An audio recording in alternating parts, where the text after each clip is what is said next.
প্রসেসরের স্পেসিফিকেশন নিয়ে আজকের এই এক্সপ্লেনারে সবাইকে স্বাগত। আচ্ছা, কখনো কি একটা আধুনিক কম্পিউটার চিপের একেবারে গভীরে তাকানোর কথা ভেবেছেন?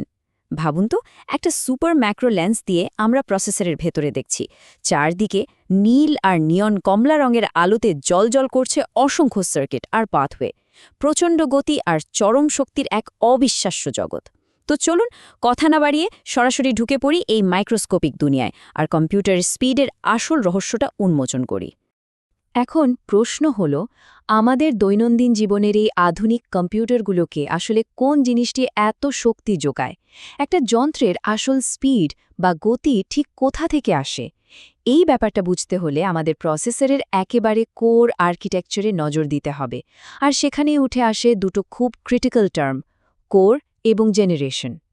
তো প্রথমেই চলুন প্রসেসরের ভেতরের জগৎটা একটু এক্সপ্লোর করা যাক। সবচেয়ে বেসিক কিন্তু সবচেয়ে গুরুত্বপূর্ণ জিনিসটা হলো এই কোর। সহজ কথায় বলতে গেলে কোর হলো প্রসেসরের আসল মস্তিষ্ক বা ব্রেন। কম্পিউটারের যাবতীয় কাজের ওয়ার্কলোড এই কোরই হ্যান্ডেল করে। ওই যে বলছিলাম না, জলজলে কমলা আর নীল রঙের পাথওয়ে দিয়ে ডেটা চলাচল করে, সেই ডেটার সব হিসাব নিকাশ কিন্তু এই কোরগুলোর ভেতরেই খুব নিখুঁতভাবে সম্পন্ন হয়। ব্যাপারটা একটু রিয়েল লাইফ উদাহরণ দিয়ে ভাবা যাক। ধরুন, একটা বিশাল কাজ একজন মাত্র মানুষ করছে। এটা হলো সিঙ্গেল কোর। এবার ভাবুন তো, ওই একই কাজ যদি চারজন মানুষ নিজেদের মধ্যে ভাগ করে নেয়, তাহলে কি হবে? এক্স্যাক্টলি, কাজটা অনেক দ্রুত শেষ হবে। প্রসেসরের ভেতরের একাধিক কোর ঠিক এই কনসেপ্টেই কাজ করে। কাজগুলো ভাগ করে নিয়ে এরা কম্পিউটারের স্পিডকে রীতিমতো রকেটের গতিতে নিয়ে যায়। আর মাল্টিটাস্কিংয়ের ক্ষেত্রে তো এটা আক্ষরিক অর্থেই একটা গেম চেঞ্জার। ধরুন, একদিকে ইউটিউবে ভিডিও স্ট্রিমিং চলছে, গুগল ক্রোমে হয়তো ব্রাউজিং করা হচ্ছে, আর ব্যাকগ্রাউন্ডে চলছে বিশাল কোনো ফাইলের ডাউনলোড। এই যে এতগুলো কাজ একসাথে চলছে, প্রসেসর কিন্তু খুব স্মুথলি আলাদা আলাদা কোরকে আলাদা কাজের দায়িত্ব দিয়ে দেয়। একটা কোর ভিডিও সামলাচ্ছে তো অন্যটা ব্রাউজার। কোনো ল্যাগ নেই, একদম মাখন। একটা সময় ছিল যখন প্রসেসরে শুধু একটাই কোর থাকত, কিন্তু টেকনোলজির এই যুগে আমরা কোথায় এসে দাঁড়িয়েছি? ডুয়াল কোর, কোয়াড কোর, হেক্সা কোর, এমনকি অক্টা কোর সেটআপ। মানে একটা ছোট্ট চিপের ভেতর এখন 2, 4, 6 বা 8টা পর্যন্ত ব্রেইন একসাথে কাজ করছে, যাতে পাহাড় সম ডেটা নিমেষে প্রসেস করা যায়। তবে ইন্টেলের 12তম এবং 13তম প্রসেসর জেনারেশনের ক্ষেত্রে একটা দারুণ ইন্টারেস্টিং ব্যাপার ঘটেছে। এই জেনারেশনগুলোতে মূলত দুই ধরনের সম্পূর্ণ আলাদা কোরকে একসাথে মিলিয়ে দেওয়া হয়েছে। এদের নাম দেওয়া হয়েছে পি কোর এবং ই কোর। পি কোর মানে হলো পারফরম্যান্স কোর। ভিডিও এডিটিং বা হাই এন্ড গেমিংয়ের মতো ভারী কাজগুলো এরা সামলায়।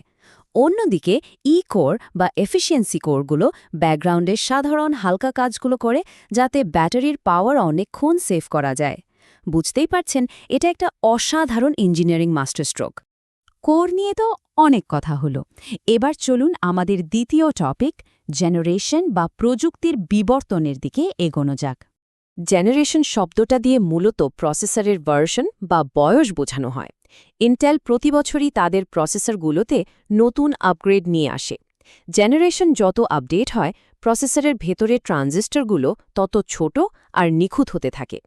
এর মানে হল, বিদ্যুৎ খরচ ড্রাস্টিক্যালি কমে যায়, অথচ স্পিড আর ডেটা প্রসেসিং পারফরম্যান্স বেড়ে যায় বহুগুণ।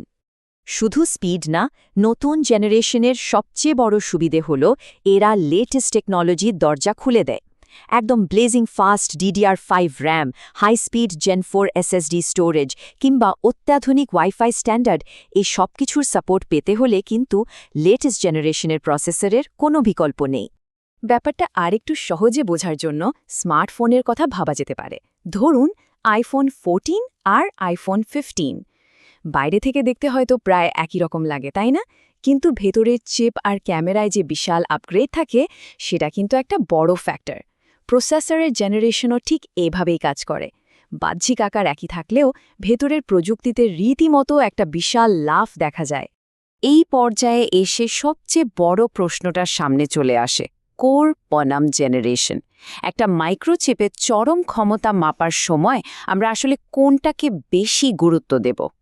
টেক ওয়ার্ল্ডে একটা খুব কমন মিথ বা ভুল ধারণা কিন্তু ব্যাপকভাবে ছড়িয়ে আছে। অনেকেই ভাবেন শুধু কোর বেশি মানেই বোধহয় সুপার ফাস্ট একটা কম্পিউটার। সত্যি বলতে, এই ধারণাটা পুরোপুরি ঠিক নয়। আসুন একটা রিয়েল লাইফ এক্সাম্পল দেখি। একটা পুরনো ৮ম জেনারেশনের কোর i7 প্রসেসর আর একটা নতুন ১২তম জেনারেশনের কোর i3 প্রসেসর। অবাক করা ব্যাপার হলো দুটোর ভেতরেই কিন্তু ঠিক ৪টা করে কোর আছে, কিন্তু পারফরম্যান্সের বেলায় ১২তম জেনারেশনের i3 ওই পুরনো i7কে অনায়াসেই পেছনে ফেলে দেবে। এর পেছনের কারণটা আসলে কি? কারণ হল নতুন জেনারেশনের কোরগুলো ফান্ডামেন্টালি অনেক বেশি অ্যাডভান্সড, অনেক বেশি এফিশিয়েন্ট। এগুলোর কর্মক্ষমতা বা ক্লক স্পিড অনেক বেশি থাকে। ফলে কোর সংখ্যা সমান হওয়ার সত্ত্বেও নতুন জেনারেশনের প্রসেসরগুলো প্রতি সেকেন্ডে আগের চেয়ে অনেক বেশি ডেটা ক্যালকুলেট করতে পারে। তো এত সব টেকনিক্যাল আলোচনার পর সিদ্ধান্ত নেওয়ার পালা। চলুন এক নজরে একটা ছোট্ট সামারি বা ম্যাট্রিক্স দেখে নিই। সহজ কথায় বললে, কোর নির্ধারণ করে আপনার মাল্টিটাস্কিংয়ের ক্ষমতা। অর্থাৎ একই সময়ে কতগুলো ভারী কাজ, যেমন গেম খেলা আর ভিডিও এডিট করা, একসাথে চলতে পারবে। আর অন্যদিকে জেনারেশনের উপর নির্ভর করে ওভারঅল স্পিড, ব্যাটারির চার্জ কতটা বাঁচবে, আর লেটেস্ট সব সফটওয়্যার বা হার্ডওয়্যারের সাপোর্ট পাওয়ার বিষয়টি। দুটোই কিন্তু নিজ নিজ জায়গায় খুব জরুরি। স্পেসিফিকেশন শিট পড়ার সময় কোর্স সংখ্যা সাধারণত সরাসরি লেখাই থাকে, যেমন 4 কোর্স 8 থ্রেডস, কিন্তু জেনারেশনটা বেশ সুকৌশলে প্রসেসরের মডেল নম্বরের একদম শুরুতেই বসানো থাকে। ধরুন মডেল নম্বর i5-1335U। এই যে শুরুর 13 বা 13, এটাই হলো এই চিপের জেনারেশন। কোর আর জেনারেশনের এই নিয়ন আলোর জটিল ম্যাট্রিক্স তো আমরা ডিকোড করে ফেললাম। এখন ভাবার বিষয় হলো, আমাদের বর্তমান হার্ডওয়্যার কি আগামী দিনের অ্যাডভান্স টেকনোলজির সাথে পাল্লা দেওয়ার জন্য তৈরি, নাকি দিগন্তের নতুন কোনো আপগ্রেডের সময় চলে এসেছে? এই এক্সপ্লেনারটি আপনাদের সেই সঠিক সিদ্ধান্ত নিতে সাহায্য করবে বলেই আমার বিশ্বাস।